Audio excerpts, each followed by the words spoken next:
Hello friends, कैसे हैं आप लोग। आई होप अच्छे होंगे और अच्छे से पढ़ाई भी कर रहे होंगे। फ्रेंड्स, हम लोग द्विगु समास स्टार्ट कर चुके हैं और इसके पहले की वीडियो को अगर आपने नहीं देखा है तो इसी चैनल के प्लेलिस्ट पर जाकर आप देख सकते हैं। आज हम लोग जानेंगे अन्य तत्पुरुष समास के बारे में। तो चलिए देखते हैं। ऊपर तत्पुरुष समास के जो मुख्य दो भेद व्यधिकरण और समानाधिकरण हैं उनका विचार किया गया है। यानी जो पहले हम लोगों ने पढ़ चुका है कि समानाधिकरण तत्पुरुष और व्यधिकरण तत्पुरुष। अब है यहाँ कुछ ऐसे तत्पुरुष समासों का विचार किया जाएगा जो वस्तुतः तत्पुरुष होते हुए भी कुछ वैशिष्ट्य रखते हैं। जैसे देखिए नंबर का है नई तत्पुरुष समास। जब तत्पुरुष में प्रथम शब्द ना यानी नई रहे और दूसरा कोई संज्ञा या विशेषण रहे तो उसे यह नाम दिया जाता है। यह ना व्यंजन के पूर्व आ में और स्वर के पूर्व अन में बदल जाता है। यथा यानी जैसे ना ब्राह्मणा तो हो जाएगा आ ब्राह्मणा। ऐसा मनुष्य जो ब्राह्मण ना हो तो उसे क्या कहेंगे, आ ब्राह्मणा। ना गर्दभा आ गर्दभा। ऐसा जानवर जो गदहा ना हो। ना अब्जम अनब्जम जो कमल ना हो। ना सत्यम असत्यम। ना चरम आचरम। ना कृतम आकृतम। ना आगतम अनागतम। ऊपर के उदाहरणों से स्पष्ट है कि ना शब्द भी एक प्रकार से विशेषण का कार्य करता है। ये जो ना शब्द है एक प्रकार से विशेषण का कार्य करता है। जैसे देखिए ना अब्जम यानी जो कमल ना हो तो ये ना विशेषण तो हुआ ही। अब है इसलिए तत्पुरुष का मुख्य भाव कि समास का प्रथम शब्द विशेषण अथवा विशेषण स्थानीय होना चाहिए विद्यमान है। ठीक है, यानी कि इसमें जो तत्पुरुष समास है उसमें विशेष विशेषण होना चाहिए जो कि इसमें विद्यमान है। अब है खा नंबर प्रादि तत्पुरुष समास। जब तत्पुरुष में प्रथम शब्द कु शब्द हो अथवा प्र आदि उपसर्गों में से कोई हो।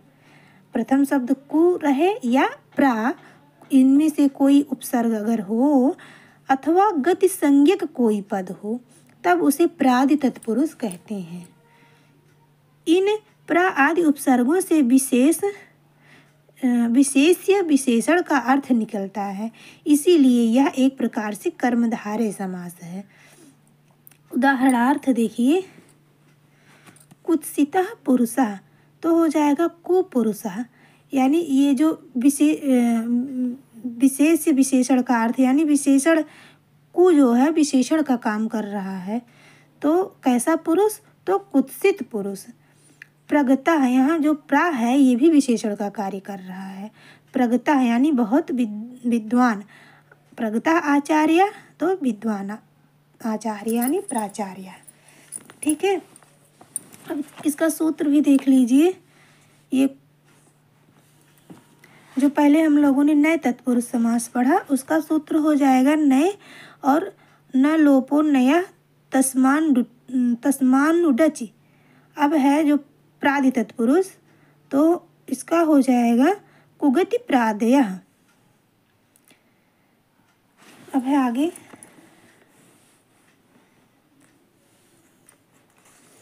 प्रगतः यानी बड़े। प्रगतः पितामह प्रपितामह। अतिक्रांतः मर्यादाम अति मर्यादा जिसने हद पार कर दी हो। उद्गतः ऊपर पहुँचा हुआ। बेलाम किनारा ऊपर पहुँचा हुआ किनारा यानी उद्वेलः। अवकुष्ठः कोकिलियाः अवकोकिला कोकिला से उच्चारण किया हुआ मुग्ध। परिग्लानो अध्ययनाय परिअध्ययन पढ़ने से थका हुआ। निर्गतः गृहात् निर्गृह घर से निकला हुआ इत्यादि।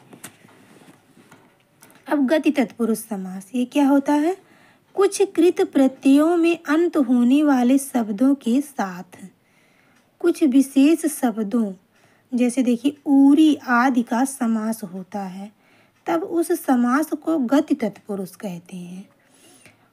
उरी ये इसका जो है सूत्र उर्यादिच्युडाचश्च तो ऊरी आदि निपात क्रिया के योग में गति कहलाते हैं। इसी से यह समास गति समास कहलाता है। च्वी तथा डाच प्रत्ययों से युक्त शब्द भी गति कहलाते हैं। दो एक उदाहरण ये हैं। उदाहरण देखिए, ऊरी कृत्वा तो हो जाएगा ऊरी कृत्य। शुक्ली भूय सफ़ेद होकर। नीली कृत्य नीला करके। इसी प्रकार स्वीकृत्य पटपटा कृत्य, ये जो शब्द हैं मतलब ये गति कहलाते हैं। ये जो ऊरी आदि निपात के अंतर्गत ये सब आते हैं। अब है भूषण अर्थवाची होने पर अलम की भी गति संज्ञा होती है। जैसे अलम भूषितम कृत्वा अलंकृत्य यानी भूषित करके। जहाँ पे सजावट की बात अगर आएगी और वहाँ पे गति संज्ञा होगी। इसका सूत्र देख लेते हैं, भूषणे अलम। अब है आदर। इसका सूत्र हो जाएगा कि आदर अनादरयोः सद सति। आदर तथा अनादर अर्थ में सत और असत भी क्रमशः गति कहलाते हैं। जैसे सत्कृत्य आदर करके।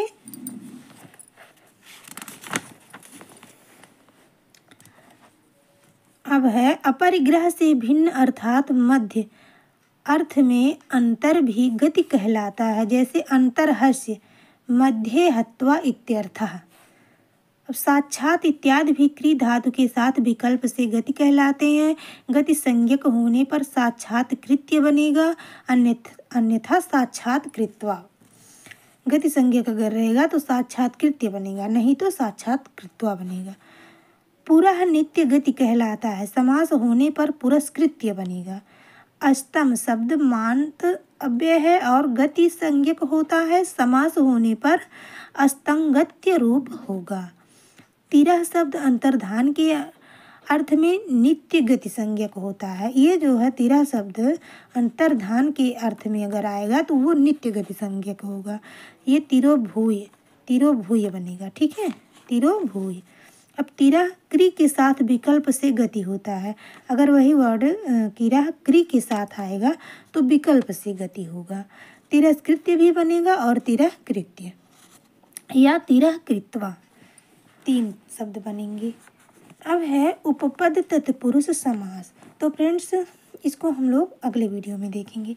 तब तक के लिए नमः संस्कृताय। अगर चैनल पर आप नए हैं तो चैनल को प्लीज़ सब्सक्राइब कर लीजिए। नमः संस्कृताय।